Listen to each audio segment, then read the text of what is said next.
Hey everyone, welcome to today's Explainer. We've got an absolutely jam-packed lineup of updates for August 24th, 2026. We're going to start by zooming way out to look at some massive global shifts, and then zoom right back in to see exactly how these macro events trickle down into our markets, our everyday tech, and even our own biology. Okay, let's look at what we've got today. First up, global conflicts and trade tensions. Then we'll hit markets, tech, and retail. Third is science, health, and weather. Fourth, we've got sports, media, and entertainment. And finally, we'll wrap up with a look at the week ahead. Section 1. Global Conflicts and Trade Tensions. Navigating Geopolitics and Policy Updates. Right off the bat, major policy moves and international friction are totally dominating the global landscape today. I mean, we're talking about a newly threatened 50% duty on Canadian autos and steel from President Trump. This is a massive escalation in North American trade relations. And as of now, these tariffs are slated to take effect on January 1st, 2027. So, what's actually causing the bottleneck? Well, according to Canadian Prime Minister Carney, negotiations have completely stalled over three very specific U.S. demands. We're looking at the exclusion of heavy trucks from the agreement, limits on French language protections, and a pretty controversial clause that would literally restrict Canada's ability to forge future trade agreements. PM Carney certainly didn't hold back his reaction, accusing Washington of weaponizing economic integration. It's a stark way to characterize this diplomatic standoff. And you know, while we are on the topic of policy updates, there's a huge one unfolding domestically right now as well. President Trump just issued a new directive restricting mail-in ballot processing ahead of the midterms. Unsurprisingly, this move immediately drew legal threats from Democrats, so we are definitely looking at a major electoral battle brewing there.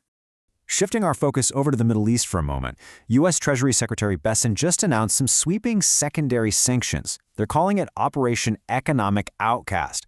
This is directly targeting Iran and any nation still trading with Tehran. It's a huge sweep, hitting digital assets, gold, aviation, shipping, and sanctioning nearly 60 different entities. As you'd expect, regional tension is spiking. Yemen's Houthi forces just claimed a ballistic missile strike on the Saudi oil tanker Amzan in the Red Sea, though thankfully the entire crew is reported safe. Meanwhile, a Pakistani delegation actually traveled to Tehran to urge de-escalation, even as Iran warns that these escalating sanctions are going to bring consequences. Section 2. Markets, Tech, and Retail. Economic Shifts and Technological Leaps. So how is all this playing out in the economy? Well, Operation Economic Outcast and all this geopolitical uncertainty are acting as a direct drag on the markets. Yesterday, the S&P 500 closed down at 7,652, and the Nasdaq fell 0.76%. But hey, the macro environment is really only half the story here. Just look at the micro impact in retail. Walmart shares literally tumbled 10%. Why? Well, despite having really strong headline earnings, their U.S. comparable sales came in at 2.6%, entirely missing the 3.5% consensus. The big takeaway here is that in this specific economic climate, a comp sales miss of that size is going to totally overshadow any headline earnings beat. Moving over to the tech world, we are witnessing some serious maturation in the AI space. Get this, Google's A2A protocol and Anthropic's MCP are joining forces under the Linux Foundation's Agentic AI Foundation, or AAIF. Guys, this is a brilliant move. It essentially takes competing protocols and puts them under a neutral governance umbrella, effectively creating a vendor-independent standard for multi-agent deployments.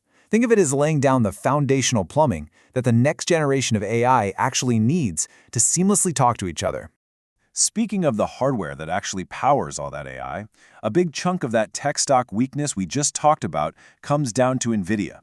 Ahead of their Wednesday earnings, NVIDIA just notified major cloud providers about some upcoming major price hikes for their data center GPUs.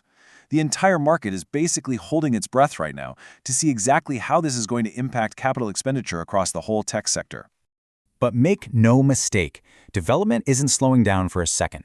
XPeng just locked in a staggering $900 million raise, almost $1 billion, specifically to accelerate their humanoid robotics program. It's a massive bet on physical AI.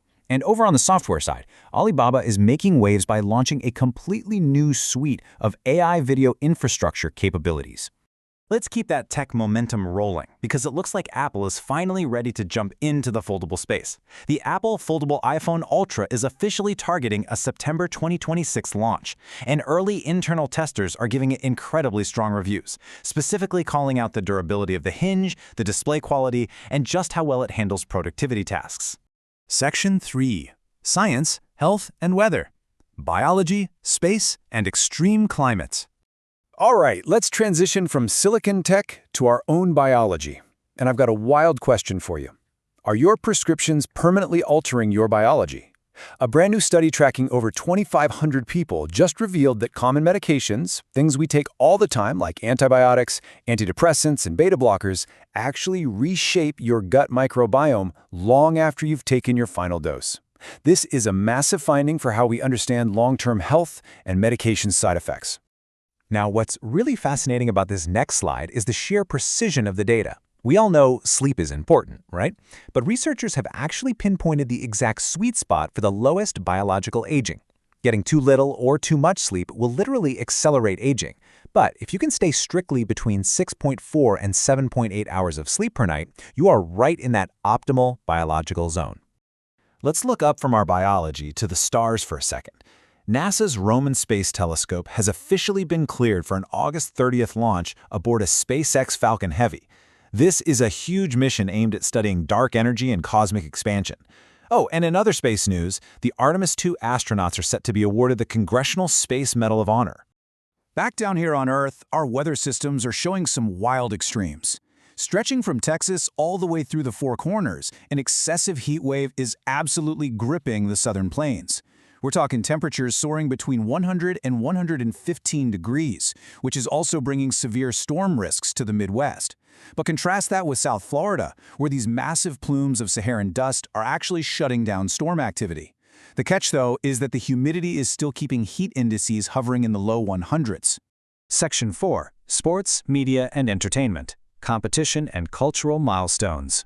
You know, global media regulations and digital entertainment are evolving almost as fast as the tech world. 3 hours. That is India's dramatically slashed new content takedown window for unlawful posts. Think about that. For platforms operating in India's massive digital ecosystem, speeding up removal timelines to just 3 hours is going to require an entirely new universe of moderation infrastructure.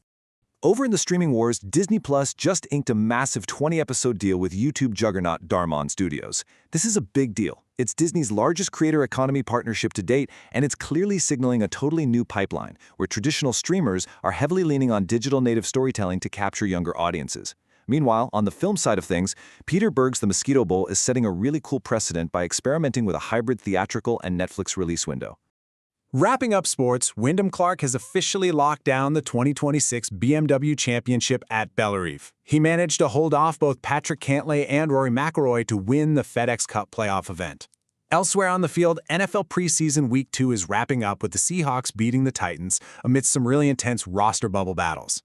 And in the WNBA today, the Indiana Fever are visiting the Atlanta Dream, pushing incredibly hard for better playoff seeding.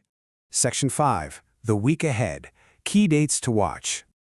All right, let's pull all these threads together and map out the actual calendar days ahead. Wednesday is going to be huge. NVIDIA's Q2 earnings drop, and CEO Jensen Huang is expected to address the Rubin chip timeline, their China strategy, and of course, those data center price hikes we discussed earlier. Moving on to Thursday and Friday, the Jackson Hole Symposium opens. We'll get Worse's highly anticipated debut speech on Friday, just 19 days before the September FOMC decision. Thursday also kicks off the Tour Championship at East Lake for you golf fans. Back to Friday, the Fed's preferred inflation gauge, the PCE data drops.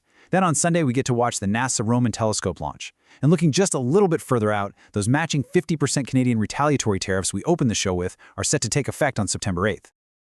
So I want to leave you with this question to chew on. We've covered a lot of ground today, from macro geopolitics all the way down to the biome in our own guts. But with shifting global trade, looming tariffs, and AI standards rapidly crystallizing right under our feet, which of these macro events do you think will actually reshape your daily life first? The world is moving incredibly fast, and understanding how all these things connect is really the only way to stay ahead. Thanks so much for joining me for this explainer. Keep learning, and I'll catch you next time.